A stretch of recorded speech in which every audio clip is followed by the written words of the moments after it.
Então olá gestor, olá gestora, sejam muito bem-vindos a mais uma edição do Boletim Escolar. Começa agora o seu resumo semanal de notícias sobre o mercado de educação, com tudo de mais importante que afeta você, gestor escolar. Mas antes de começarmos, não esquece de deixar seu like nesse vídeo e compartilhar esse conteúdo com a sua comunidade escolar. Tenho certeza que as informações que nós vamos passar aqui vão ser muito úteis, não apenas para você, mas também para os seus professores, seus coordenadores, seus supervisores e todos que compõem o corpo de funcionários aí da sua escola. Então faz o seguinte, clica no botãozinho de compartilhar e manda no grupo de WhatsApp da sua escola. Tenho certeza que eles vão curtir muito esse conteúdo.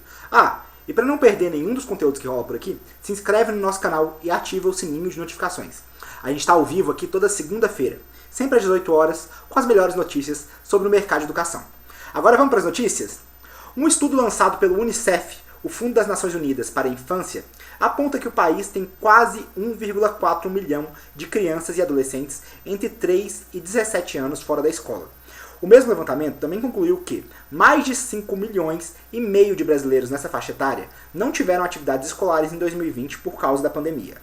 Os dados foram extraídos de um levantamento feito pelo IBGE sobre os impactos da Covid em outubro do ano passado. O percentual de estudantes de 6 a 17 anos que não frequentavam a escola foi de 3,8%, ou seja, quase 4 dentre 10 alunos não frequentou a escola. E como o assunto já é acesso à educação, o número de matrículas na educação básica no Brasil apresentou queda pelo 4º ano consecutivo, ou seja, 4 anos que a gente tem menos crianças frequentando a educação básica, a escola fundamental. De 2016 até março de 2020, o país perdeu mais de 1,5 milhão de alunos nessa etapa de ensino, que vai desde a creche até o ensino médio. Os dados são do Censo Escolar de 2020, divulgado na última sexta-feira pelo INEP, o Instituto Nacional de Estudos e Pesquisas Educacionais Anísio Teixeira. As informações são anteriores ao fechamento das escolas pelo novo coronavírus e, portanto, não podem ser relacionadas aos reflexos da pandemia no país. O censo indica que a redução de 1,2% do total de matrículas no ensino básico foram registradas cerca de 569 mil matrículas no ano passado, a menos do que no ano anterior. A educação de jovens e adultos EJA registrou uma queda de matrícula ainda mais acentuada, de 8,3% em relação ao ano anterior. No período, foram 270 mil estudantes a menos nas salas de aula. Mas além dos dados sobre o número de matrículas, o Censo Escolar também apresentou o índice de conectividade das escolas. E as escolas do Acre, do Amazonas, do Maranhão, de Roraima, Pará e Amapá têm os menores índices de conectividade do país. Em média, até 60% das escolas nesses estados têm internet. Mas no Acre e no Amazonas, por exemplo, o índice cai para 40%, ou seja, menos da metade das escolas têm acesso à internet. Eu vou exibir para vocês agora um infográfico produzido pelo G1 que mostra a oferta de internet nas escolas do país. As cores cinzas apontam internet em até 40% das escolas, enquanto os tons em vermelho indicam outros percentuais.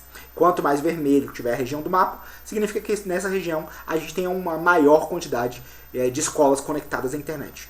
Os dados mostram um retrato da situação da educação brasileira no período anterior à pandemia, ou seja, até o dia 11 de março, o levantamento inclui escolas públicas, privadas, da educação infantil ao ensino médio, incluindo a educação de jovens e adultos.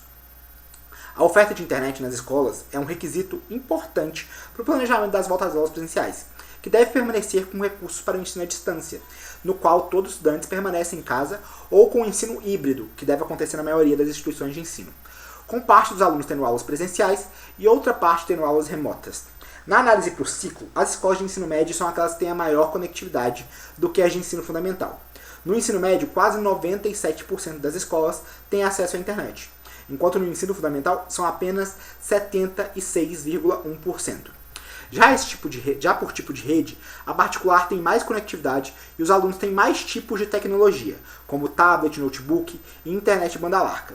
O link da reportagem completa está aqui na descrição desse vídeo. Então vai lá que você confere todos os detalhes de como é que está a conectividade das escolas no Brasil.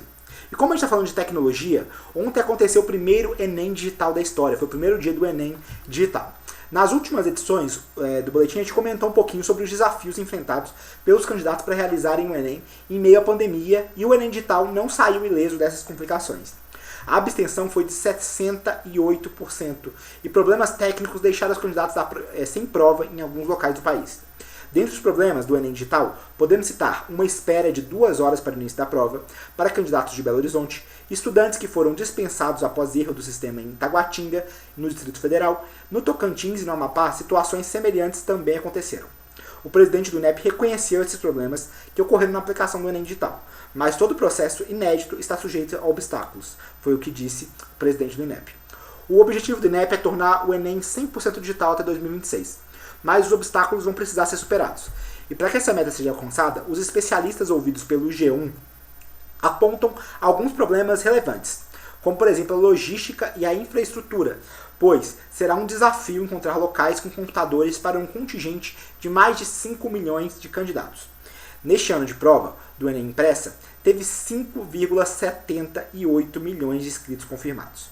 Outro desafio serão os problemas técnicos, já que desenvolvedores precisam criar provas que rodem em todo e qualquer tipo de computador, marca, capacidade e memória. A prova digital também precisa ser adaptada para quem tem dificuldades, para que a dificuldade das questões sejam comparáveis às do Enem impresso. Pesquisa na área de educação apontam diferenças no rendimento conforme a mídia usada para a prova, papel ou digital. Além disso, também há o risco de exclusão social. Dessa forma, será necessário reparar os candidatos para se familiarizarem com as provas, né, que são digitais. Vai até muito ao encontro daquilo que a gente falou na última notícia. Em alguns estados do país, menos da metade das escolas têm acesso à internet. Então, esses alunos eles estão muito menos adaptados a esse contexto digital. A gente precisa educar esses alunos para usarem essas novas mídias. E agora vamos mudar um pouquinho de assunto para falar sobre a volta às aulas. Depois de um 2020 marcado por escolas fechadas, 2021 começou com a previsão de que haverá uma maior definição sobre a retomada das aulas presenciais.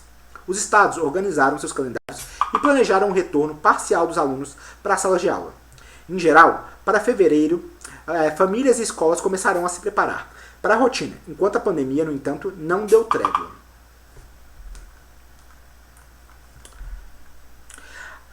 E por enquanto a gente está acompanhando a retomada dos estados que já têm uma previsão para o retorno, como é o caso de São Paulo. O estado, as escolas vão reabrir a partir de hoje, começando pela rede privada. Aqui, agora sim a notícia certa. Na próxima segunda-feira, dia 8, será a vez das escolas estaduais. E no dia 15, das escolas municipais do estado. Então, ou seja, primeiras escolas estaduais particulares a partir de hoje. A partir da próxima segunda, as escolas estaduais. E na outra segunda, as escolas públicas estarão autorizadas a reabrir. O processo até agora foi marcado por cobranças dos pais, consultas de especialistas, adaptações nas salas e liminares que suspenderam o retorno por decisões da Justiça que mantiveram a reabertura. As escolas poderão funcionar com até 35% da capacidade e para a rede pública, essas 2 primeiras semanas do mês serão usadas para preparar profissionais para a retomada das atividades. Partindo agora para a nossa última notícia, o governo do estado de São Paulo anunciou hoje que fornecerá a merenda escolar na rede estadual e pública de ensino a partir da próxima segunda-feira, dia 1º. Uma semana antes da volta programada das aulas presenciais, a alimentação terá que ser requisitada pelos alunos responsáveis por meio de um cadastro na internet ou solicitação presencial nas unidades de ensino. A gestão do governador João Dória afirmou que a volta da merenda escolar tem a ver terá como prioridade os alunos que estão vulneráveis. Segundo a estimativa feita pela Secretaria de Educação paulista, hoje a rede estadual tem 770 mil estudantes nessa situação, ou seja, vulneráveis e precisando da merenda escolar. E o governo de São Paulo está agindo para poder mitigar essa situação. E é com essa notícia que a gente encerra mais uma edição do Boletim, com um pedido para que todos continuem em casa, continuem tomando os cuidados para que a gente possa superar essa pandemia o mais rápido possível. A gente fica por aqui, grande abraço e até a próxima edição.